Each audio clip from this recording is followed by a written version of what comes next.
Bismillahirrahmanirrahim. Assalamu alaikum. Alright, so in today's video we'll be discussing about rotation.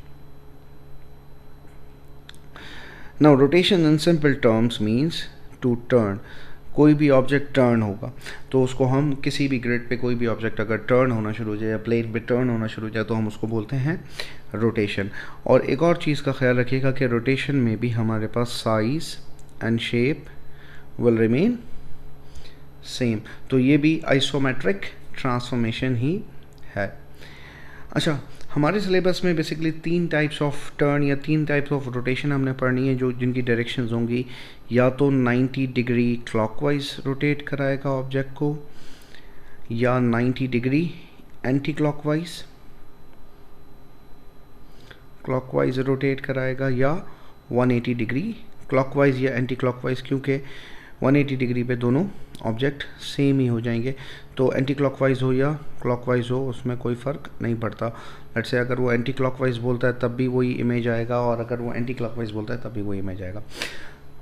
कभी कभार track करने के लिए एग्जामिनर इस तरीके से भी आपसे पूछ सकता है, क्योंकि देखें समझिएगा बात, अगर जो चीज़ 90 डिग्री क्लॉकवाइज टर्न हुई है वही इमेज आपका 270 डिग्री एंटी क्लॉकवाइज पे भी आ जाएगा। तो 90 डिग्री क्लॉकवाइज और 270 degree anti clockwise are same thing.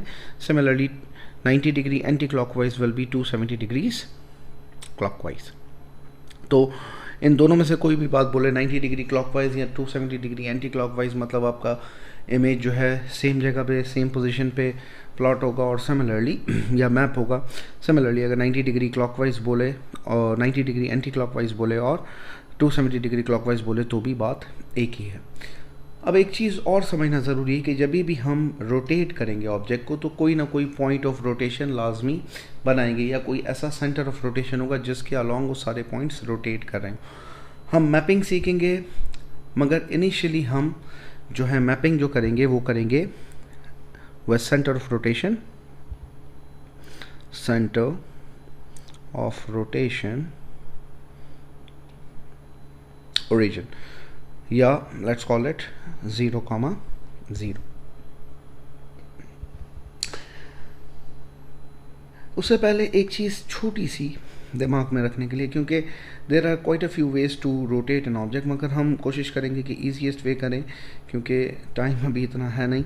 तो लेट्स से फॉर एग्जांपल अगर आपके पास एक ऑब्जेक्ट है जिसके कोऑर्डिनेट्स हैं a, b, तो एक चीज़ समझिएगा कि जब भी हम 90 डिग्रीज पे रोटेट कर रहे होंगे, फिर वो आइदर क्लॉकवाइज हो या एंटी क्लॉकवाइज हो, तो जो ऑब्जेक्ट के कोऑर्डिनेट्स हैं वो स्वैप हो जाएंगे। मतलब a, b अगर ऑब्जेक्ट के कोऑर्डिनेट्स हैं तो इमेज के कोऑर्डिनेट्स b, a हो जाएंगे।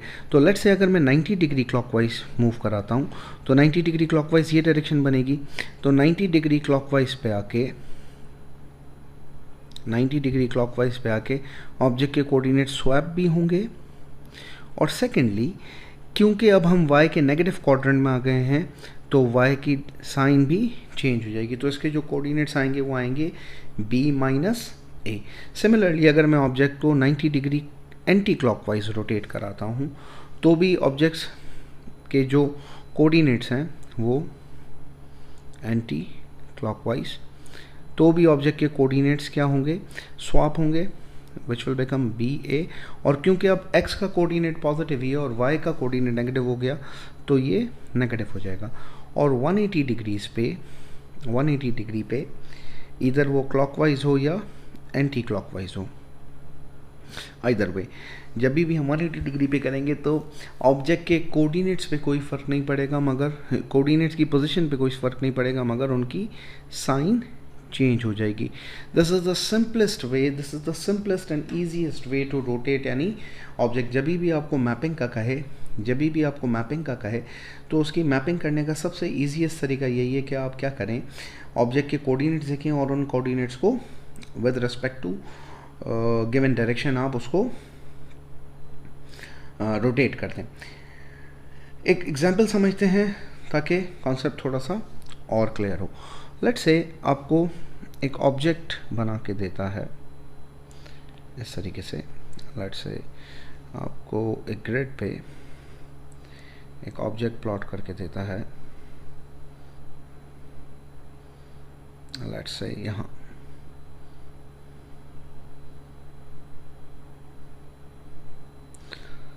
Let's call it object A.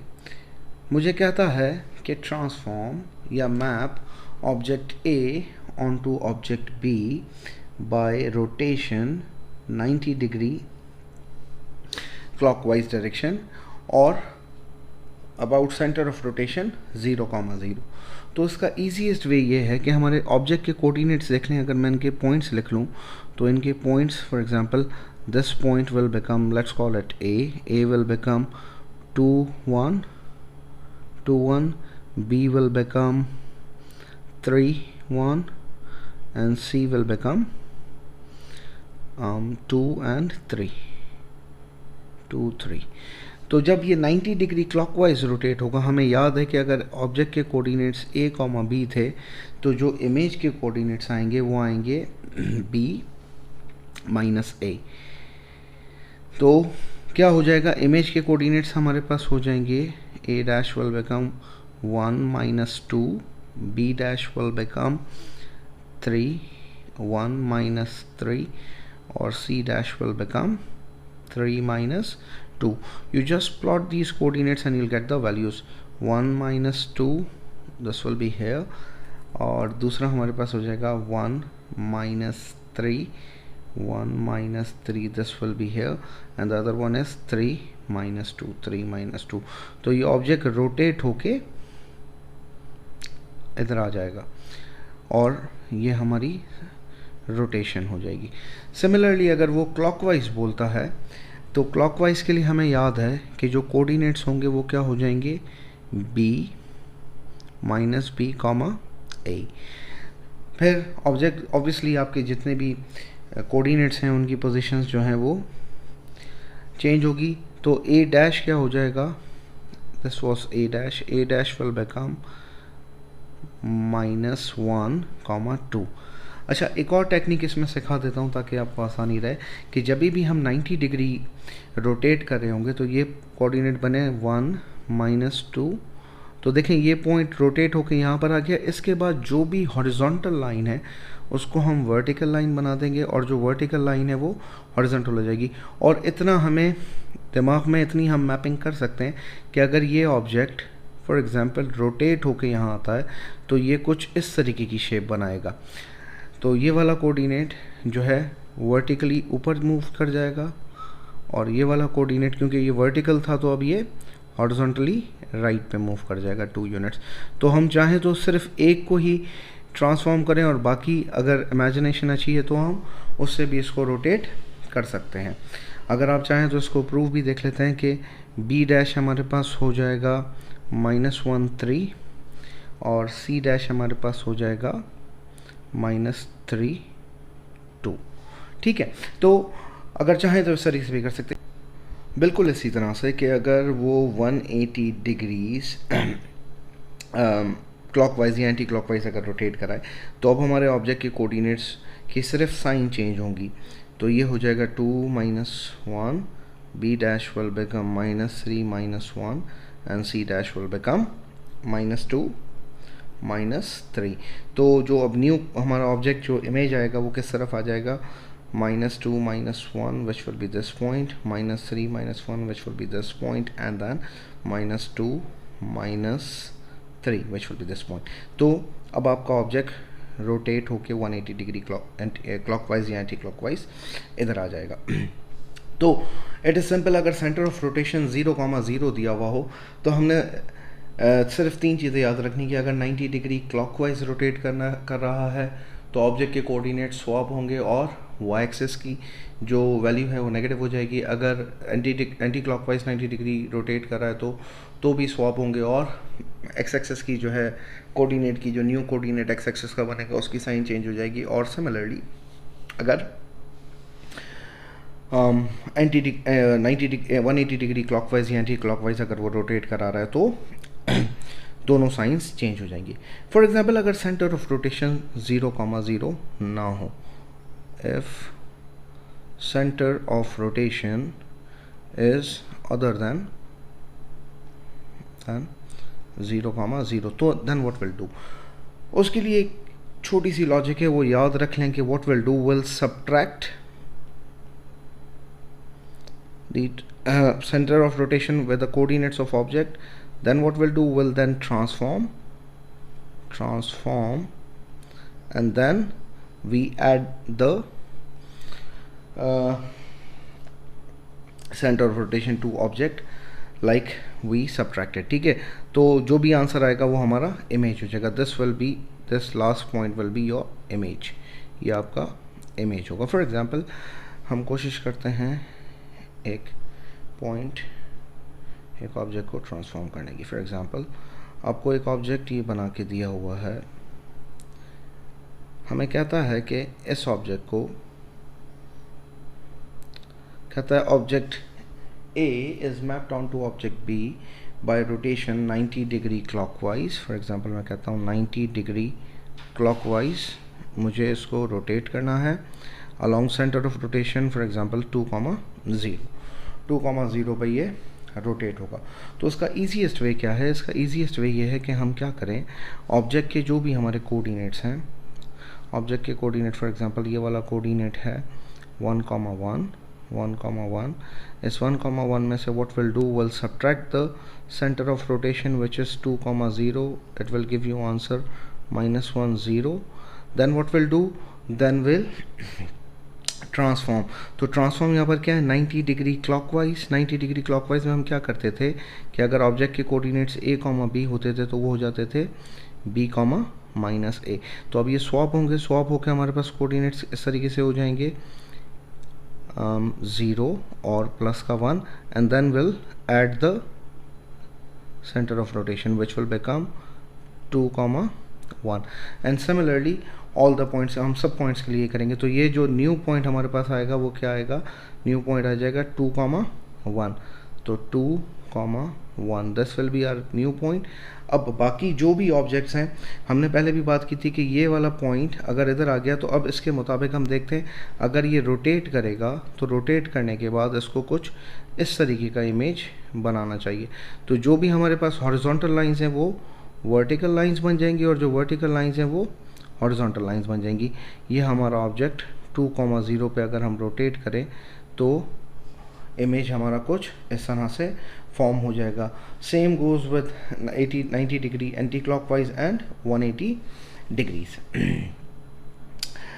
In case आपको ऑब्जेक्ट, तो बिल्कुल सेम प्रोसीजर होगा, हमने सब्ट्रैक्ट करना है कोऑर्डिनेट्स, देन हमने ट्रांसफॉर्म करना है और ऐड करना है। अगर ये आपको नहीं समझ में आ रहा तो आप तीनों पॉइंट्स के लिए भी कर सकते हैं, ये सिर्फ मैंने ए के लिए किया है। आप बी और सी पॉइंट्स के लिए भी करेंगे तो आपको न्यू पॉइंट्स उसके बिल्कुल इसी तरीके से मिल जाएंगे। नाउ इन केस आपको ऑब्जेक्ट प्लॉट करके दिया, वो आपको दो mapped object already they they. For example एक ऑब्जेक्ट आपको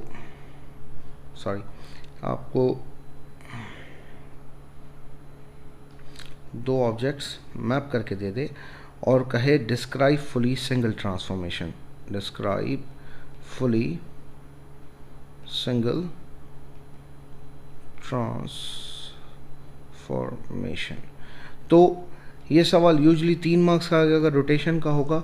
इन केस अगर 2 मार्क्स का आता है तो थोड़ा बहुत एफिशिएंसी आपको होनी चाहिए, आपको पता होनी चाहिए कि मोर देन 90% चांसेस ऐसे हैं कि उसने centre of rotation 0,0 he consider किया हुआ है, क्योंकि अगर सेंटर ऑफ रोटेशन 0,0 नहीं होगा तभी वो आपको 3 मार्क्स देगा। तो पहला मार्क्स मिलेगा आपको आइडेंटिफिकेशन पे कि कौन सी ट्रांसफॉर्मेशन है, आइडेंटिफिकेशन पे।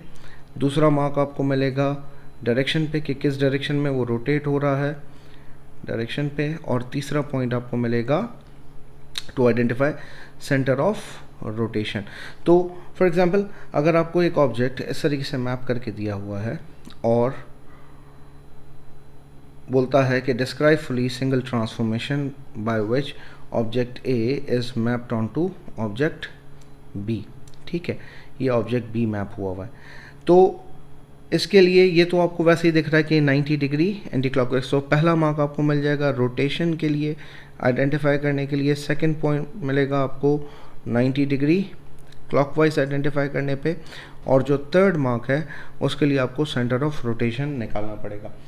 अब सेंटर ऑफ रोटेशन के लिए अगर आई होप आप लोगों ने लोसाई कंस्ट्रक्शंस पढ़े होंगे, तो उसमें आपको पता होगा कि how do we draw perpendicular bisector. तो इसके लिए हमें जो भी दो करस्पॉन्डिंग पॉइंट्स हैं, कोई से भी हम दो करस्पॉन्डिंग पॉइंट सेलेक्ट करते हैं, फॉर एग्जांपल एक पॉइंट ये सिलेक्ट करते हैं, एक पॉइंट ये सिलेक्ट करते हैं, इसका परपेंडिकुलर बाइसेक्टर बनाएंगे। फ़िलहाल मेरे पास यहाँ बनाना उस तरीके से मुमकिन नहीं है, तो उसका तरीक़ेकार यही होता है कि व्हाट विल डू, हम एक दफ़ा कंपास यहाँ पर रखेंगे, जो भी डिस्टेंस है, ये जो डिस्टेंस है हाफ से ज़्यादा डिस्टेंस पे कंपास हम खोलेंगे और एक आर्क ऊपर लगाएंगे, एक आर्क नीचे लगाएंगे। सेम प्रोसीजर हम इस पॉइंट पे रख के करेंगे और जो भी दो पॉइंट्स मीट करने होंगे उनको हम मीट करा देंगे।